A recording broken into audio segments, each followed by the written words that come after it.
प्रदेश में कल 9,322 सैंपल की टेस्टिंग की गई और अब तक प्रदेश में 3 लाख से ज़्यादा टेस्ट संपन्न किए जा चुके हैं।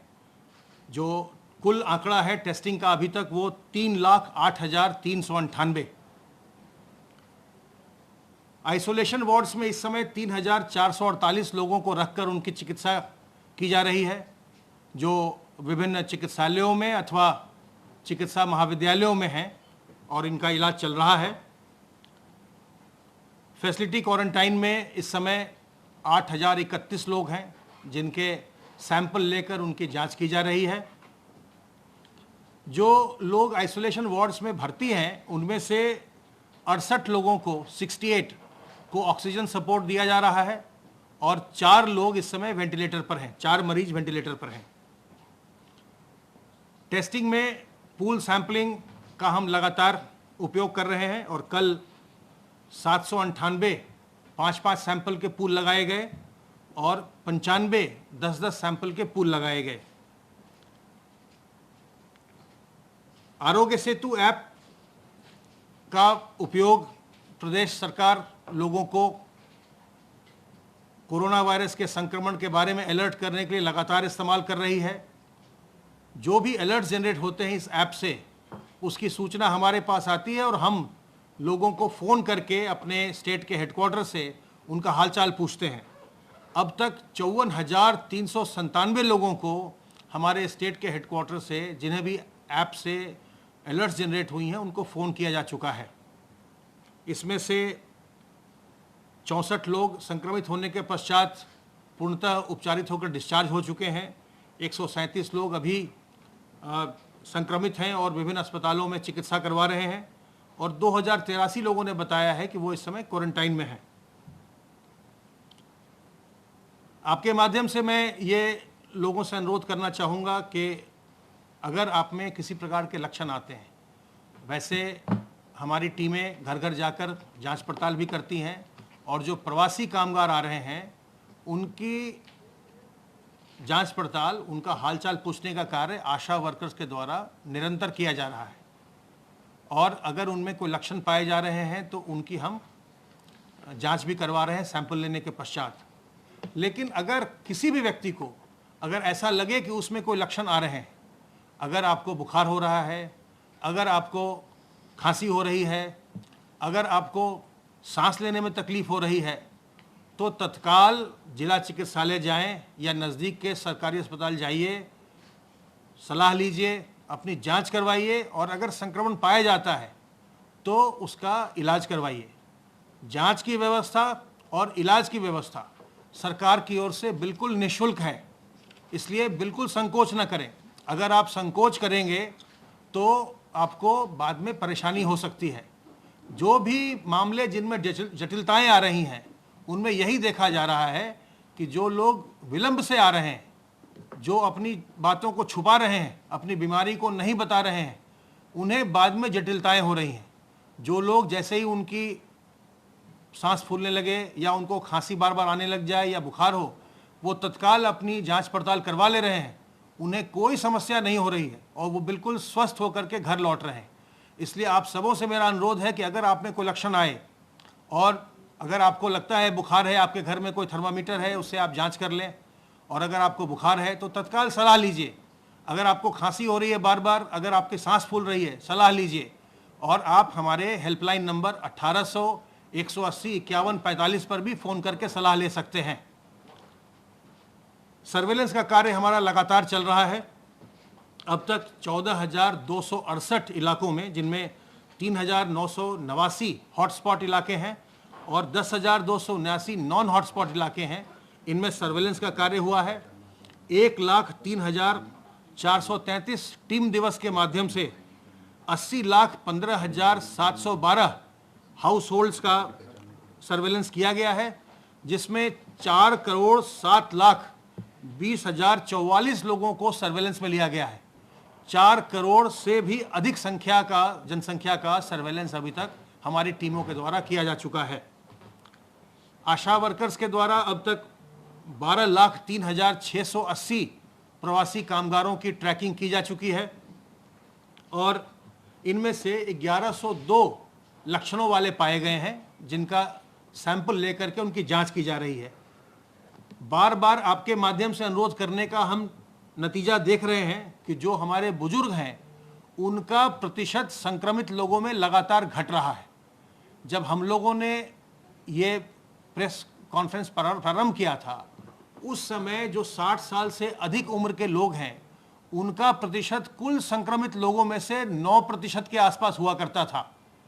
आज वो प्रतिशत घट करके जो 60 साल से अधिक के लोग हैं उनका प्रतिशत केवल 5.99% रह गया है। इसका अर्थ ये हुआ कि जो बार बार हमारी अपील है आपके माध्यम से, हम जो लोगों से कह रहे हैं कि अपने बुजुर्गों को संक्रमित होने से बचाइए, अपने जो पहले से कमज़ोर लोग हैं, बीमार लोग हैं, उनको संक्रमित होने से बचाइए, जो गर्भवती महिलाएं हैं उनको संक्रमित होने से बचाइए, जो छोटे बच्चे हैं इनको संक्रमण न हो, हमें ऐसा प्रयास करना चाहिए। उसका लाभ हो रहा है। और इस समय जो हमारे बुजुर्ग हैं, 60 ईयर्स से ऊपर के लोग हैं, उनमें संक्रमण केवल 5.99% है कुल संक्रमित लोगों का। इस संक्रमण से हमें सतर्क रह के, सावधान रह के अपना बचाव करना है। इससे हमें घबराने की आवश्यकता नहीं है। अगर हम सावधानी बरतते हैं, हम सतर्क रहते हैं, अपने हाथ को बार बार हम साबुन पानी से धोते रहते हैं, अगर हम अपने सार्वजनिक स्थलों पर अपने मुंह और नाक को हम ढक कर रखते हैं, उसको हम चाहे फेस मास्क से करें, चाहे हम रुमाल से करें, दुपट्टे से करें, नकाब से करें, किसी और चीज़ से करें, गमछे से करें, लेकिन मुंह और नाक को ढक के रखिए जब भी आप सार्वजनिक स्थल में जाएं।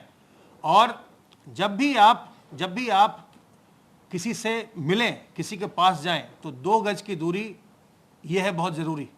इसको ध्यान रखें कि 2 गज की दूरी हमेशा हमको मेंटेन करनी है। अगर हम 2 गज की दूरी पर हैं तो हमें संक्रमण का जो आशंका है, जो खतरा है, वो बहुत ही कम हो जाता है। इसी प्रकार से जो लोग सिगरेट पीते हैं उन्हें बहुत सतर्क रहना चाहिए, क्योंकि सिगरेट पीने में एक तो आपके लंग्स पर उसका प्रभाव पड़ता है और ये बीमारी आपके फेफड़ों को असर करती है। तो एक तो उस दृष्टिकोण से ये खतरनाक है, और दूसरा, जब आप सिगरेट पीते हैं तो आप अपनी उंगली को अपने ओठ पर ले जाते हैं, और उससे जो अगर हाथ में आपके वायरस है तो आपके अंदर मुंह के रास्ते से अंदर जाने का खतरा रहता है। इसलिए सिगरेट पीने वाले लोगों को बहुत ही ज़्यादा सतर्क रहने की ज़रूरत है, अदरवाइज़ उनके यहाँ संक्रमण बड़ी आसानी से फैल सकता है। इसी प्रकार से हमें अपने जीवन शैली में बहुत तरह की बदलाव लाने की आवश्यकता है। जब भी आप कोई सामान बाहर से लेके आते हैं, बाजार से लेकर आते हैं, तो आने के बाद घर में अपने हाथ को साबुन पानी से ज़रूर धोएं। खाना हमेशा पका हुआ खाइए, कभी भी कच्चा खाना न खाइए। अभी आप जब पका हुआ खाना खाएंगे, पके हुए खाने में वायरस का कोई खतरा नहीं रहेगा। और इसी प्रकार से गांव देहात में जहां की लोग हैंडपंप से पानी लेते हैं, सब लोग जा करके एक ही हैंडपंप को इस्तेमाल,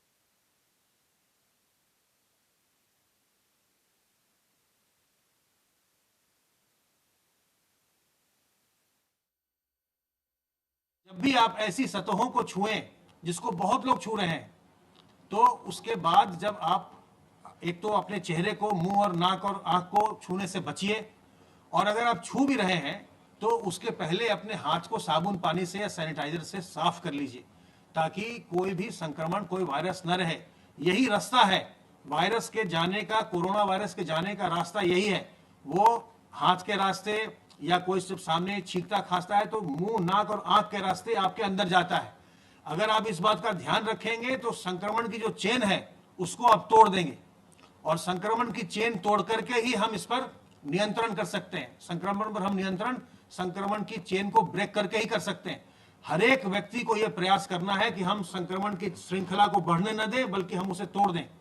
और इस प्रयास में इस समय बहुत आवश्यक भूमिका यह प्रयास करना है कि हम संक्रमण की श्रृंखला को बढ़ने न दें, बल्कि हम उसे तोड़ दें। और इस प्रयास में इस समय बहुत आवश्यक भूमिका है मोहल्ला निगरानी समिति की और ग्राम निगरानी समिति की। जितने लोग बाहर से आ रहे हैं, जो होम क्वारंटाइन में रह रहे हैं, उनके ये सुनिश्चित करना कि वो होम क्वारंटाइन में अपनी पूरी अवधि ढंग से पूरी करें और होम क्वारंटाइन में ही रहें। और दूसरी बात, ग्राम निगरानी समिति और मोहल्ला निगरानी समिति की भूमिका यहाँ पर समाप्त नहीं होनी चाहिए कि जो लोग होम क्वारंटाइन में वो होम क्वारंटाइन में रहे, इतना हमको नहीं केवल देखना है। इस समिति को ये भी देखना है कि अगर आपके मोहल्ले में या गांव में कोई भी व्यक्ति बीमार पड़ रहा है, खांस रहा है, छींक रहा है, उसके सांस फूल रही है, तत्काल उसकी सूचना जिला प्रशासन को दीजिए, तत्काल उसकी सूचना मुख्य चिकित्सा अधिकारी को दीजिए, उसकी सहायता करिए, उसकी जांच करवाइए और जांच करवा के अगर संक्रमण पाया जाता है तो उसका इलाज करवाइए।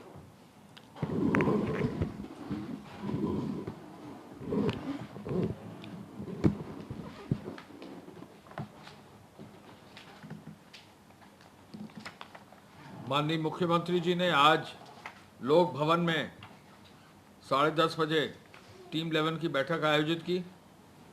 माननीय मुख्यमंत्री जी का निर्देश है कोई व्यक्ति भूखा न जाए, तो पहला बिंदु उनका है कि हर हालत में राशन कार्ड जिनके पास भी ना हो वो अवश्य बनाया जाए।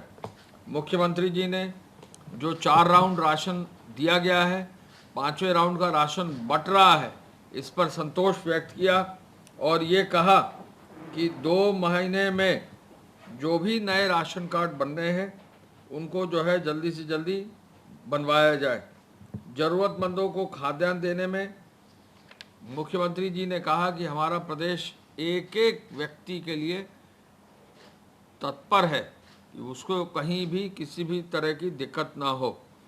उन्होंने कहा कि राशन वितरण में कहीं घटतौली ना हो। अभी हाल में पूरे प्रदेश में जहां भी राशन बंट रहा है वहां सुपरवाइजरी ऑफिसर्स को भेजकर उन्होंने बहुत सख्त निर्देश दिए हैं कि जहां भी राशन बंट रहा है वहां पर जो क्वांटिटी मिलनी है उसमें किसी भी तरह से कमी ना हो और अभियान चलाकर जो है राशन की दुकानों को चेकिंग भी कराया जाए और नए राशन कार्ड भी बनाए जाए। मुख्यमंत्री जी ने पुलिस पेट्रोलिंग के लिए विशेष रूप से आदेश दिया है कि चूंकि अब बाज़ार खुल गए हैं तो सोशल डिस्टेंसिंग के लिए आवश्यक है कि पुलिस की पेट्रोलिंग हो, मैजिस्ट्रेट्स भी निकलें और अब आवश्यक कार्रवाई करें। कल गृह विभाग की ओर से मुख्यमंत्री जी के आदेश के क्रम में रेलवे स्टेशंस पर जो है पैसेंजर्स के उतरने और चढ़ने का एक हेल्थ डिपार्टमेंट का प्रोटोकॉल लागू करते हुए हर जिलाधिकारी, हर पुलिस अधीक्षक, वरिष्ठ पुलिस अधीक्षक और हर जिले के सीएमओ से ये निवेदन किया गया है कि हर रेलवे स्टेशन पर जहां भी ट्रेन आ रही हैं वहां पर एक प्रभारी अधिकारी राउंड द क्लॉक जरूर रेलवे स्टेशन पर उपलब्ध रहे। कम्युनिटी किचन के माध्यम से ज़रूरतमंदों को भरपेट भोजन मिल सके, अच्छा भोजन मिल सके, फ्रेश भोजन मिल सके, ये भी निर्देश मुख्यमंत्री जी ने दिए हैं। और इन कम्युनिटी किचन और क्वारंटाइन सेंटर्स को निरीक्षण करने के लिए विशेष सचिवों को भी फील्ड में भेजा गया है। मुख्यमंत्री जी ने कहा है कि जहां स्वास्थ्य विभाग के अधिकारी फील्ड में जाएं तो वहां सीनियर ऑफिसर्स, जॉइंट डायरेक्टर या एडिशनल डायरेक्टर लेवल के ऑफिसर्स जनपद स्तर पर जाकर निरीक्षण करें।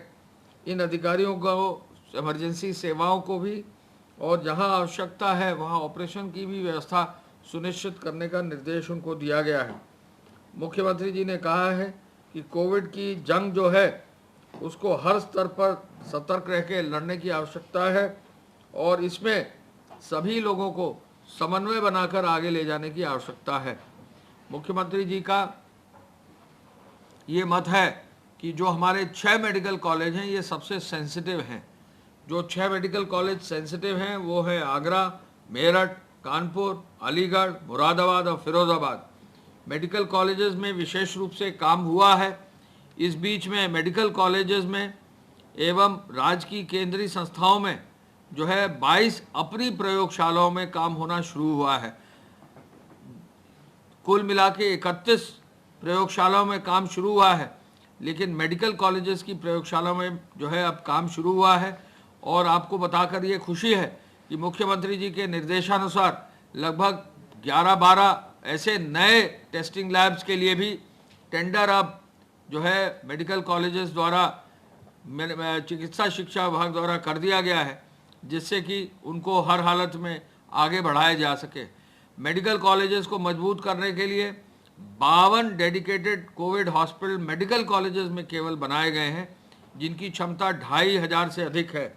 पूरे प्रदेश में लेवल 1 के 403 अस्पताल हैं जिनमें 72,934 लोगों को जो है लोगों के लिए बेड की व्यवस्था हो गई है। लेवल 2 में जहां ऑक्सीजन और वेंटिलेटर की भी व्यवस्था है, 75 ऐसे अस्पताल हैं जिनमें 16,212 बेड्स की व्यवस्था की गई है। और लेवल 3 में 25 हाई एंड के मेडिकल कॉलेजेस हैं जहां 12,090 बेड्स की व्यवस्था की गई है। तो ऐसे में 1,01,236 बेड्स पूरे प्रदेश में कोविड पेशेंट्स के लिए किया गया है, जो एक रिकॉर्ड है, पूरे देश में रिकॉर्ड है। मेडिकल कॉलेजेस में अब तक केवल मेडिकल कॉलेजेस में ही 2,000 से अधिक रोगी जो है अब स्वस्थ होकर घर भी जा चुके हैं।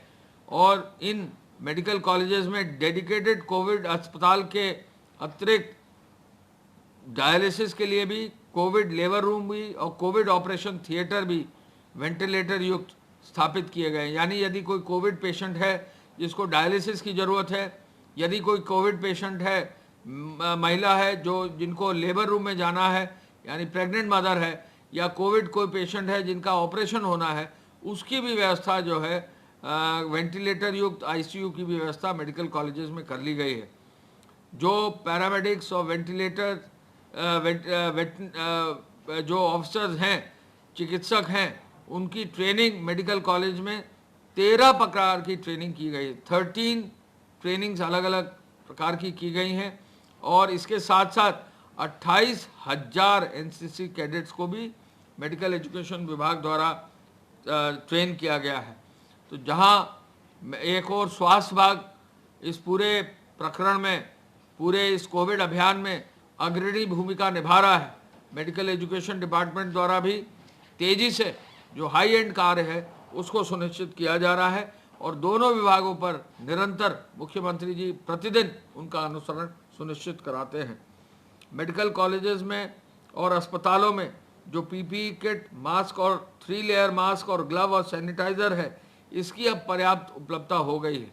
जैसा कि प्रमुख सचिव स्वास्थ्य ने बताया, अब पीपीई किट की दर 351 रुपये हो गई है और 351 रुपये मात्र में ओवरऑल की कवरऑल की 351 रुपये की हो गई है, जो बहुत ही अच्छी दर है। और संभवतः पूरे देश में सबसे अच्छी दर प्रदेश सरकार को अपने मेडिकल कॉरपोरेशन, सप्लाई कॉरपोरेशन के माध्यम से मिला है। माननीय मुख्यमंत्री जी ने एक केवल बिंदु पर विशेष बल दिया है, वो है टेस्टिंग पर। और अब उनका लक्ष्य है कि 15,000 की टेस्टिंग इसी सप्ताह में जल्दी हर हालत में हो जाए। आपको मालूम है टेस्टिंग की व्यवस्था 10,000 करीब क्रॉस कर गई है, उसको 15,000 करने के लिए ट्रूनेट मशीन जो है वो विशेष रूप से मंगाई गई हैं। और आपको बताकर मुझे खुशी है कि जहां सरकारी जहाज, सिविल एविएशन डिपार्टमेंट का, राज्य सरकार का जहाज 2 से 3 बार विशेष रूप से जो पूरी ट्रूनेट मशीन है वहां से सीधे लेकर आया है, जिससे कि इन मशीनों को जल्दी से जल्दी हमारे सभी हॉस्पिटल्स में, हमारे मेडिकल कॉलेजेस में लगाया जा सके। और इनसे अब ये क्षमता जो है 15,000 हो जा रही है प्रतिदिन के टेस्ट की।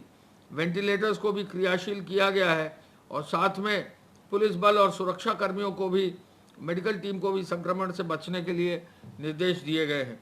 मुख्यमंत्री जी ने आईडीसी को महोदय को ये कहा है कि निवेश वृद्धि के लिए उद्योगों से वो संवाद बनाएं, निवेशकों से संवाद बनाएं।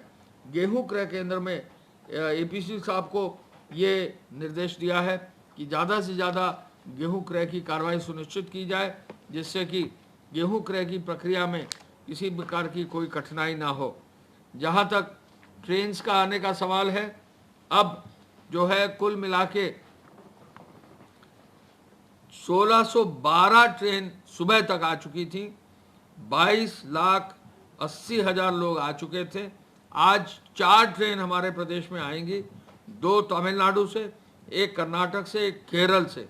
यानी दक्षिण से भी, दूरस्थ प्रदेशों से भी उत्तर प्रदेश ने रेल विभाग के माध्यम से निःशुल्क व्यवस्था हर व्यक्ति की वो की है जो हमारे प्रदेश आने के लिए इच्छुक है। केरल से भी, तमिलनाडु से भी, कर्नाटक से भी ट्रेन आ रही हैं। तो हम प्रदेश का ये पूरा संकल्प है, मुख्यमंत्री जी का आदेश है कि किसी भी आदमी को जो भी जहाँ भी हो उसको लाने में कोई हमारे तरफ से कसर नहीं होनी चाहिए। और अब दक्षिण भारत से भी ट्रेनें जो पहले आ भी रही थी उनको और आगे बढ़ाया गया है और कोशिश की जा रही है कि हर व्यक्ति को लाया जा सके। कल प्रदेश से 5 ट्रेन अलग अलग गंतव्य स्थानों में यहाँ से जाने वालों के लिए भेजी गई हैं। 2 ट्रेन वाराणसी से, एक जम्मू कश्मीर गई है, एक गई है मुंबई, एक ट्रेन गोरखपुर से केरल हमने भेजा है। हमने हमारे प्रदेश से जो केरल के लोग थे वहाँ की सरकार ने अनुरोध किया, केरल जाने वाले केरल के निवासी यहाँ से केरला भेजे गए हैं। 2 ट्रेनें गाजियाबाद से बिहार और बंगाल चलाई गई हैं। कल 5 ट्रेनें उत्तर प्रदेश के अंदर से अन्य प्रदेशों को गई हैं, जिससे कि यहाँ से मूल अन्य प्रदेशों के जाने वालों की भी व्यवस्था हो सके। हम ये आपको पुनः बताना चाहेंगे कि 1612 जो ट्रेनें हो गई हैं, आज 4 ट्रेनें और जो आ जाएंगी तो 1616 ट्रेनें जो हैं अब तक हमारे प्रदेश में आ चुकी होंगी। और ये सबसे अधिक संख्या पूरे देश में है, जहां उत्तर प्रदेश में निःशुल्क व्यवस्था के अंतर्गत, जहां ट्रेन में कोई जो है चार्ज नहीं लगा है, यहाँ स्थानीय रूप से बस में कोई चार्ज नहीं लगा है, हर व्यक्ति की मेडिकल स्क्रीनिंग की गई है, हर व्यक्ति का डेटा कैप्चर करके स्किलिंग का डेटा जो है सेव करके रखा गया है, जिसके उनको रोजगार मिल सके। हर व्यक्ति को एक राशन का किट घर जाने से पहले 15 दिन का दिया गया है। हर व्यक्ति को उनके बैंक अकाउंट में पता करके 1000 रुपये की धनराशि और दी गई है। तो हर स्तर पर कोशिश करके हर श्रमिक और कामगार को हमारे प्रदेश में ससम्मान घर लौटाने की व्यवस्था की गई है। और लगभग 30-31 लाख 32 लाख लोग आ चुके हैं। इन हर श्रमिक और कामगारों का डेटा भी तैयार उत्तर प्रदेश सरकार का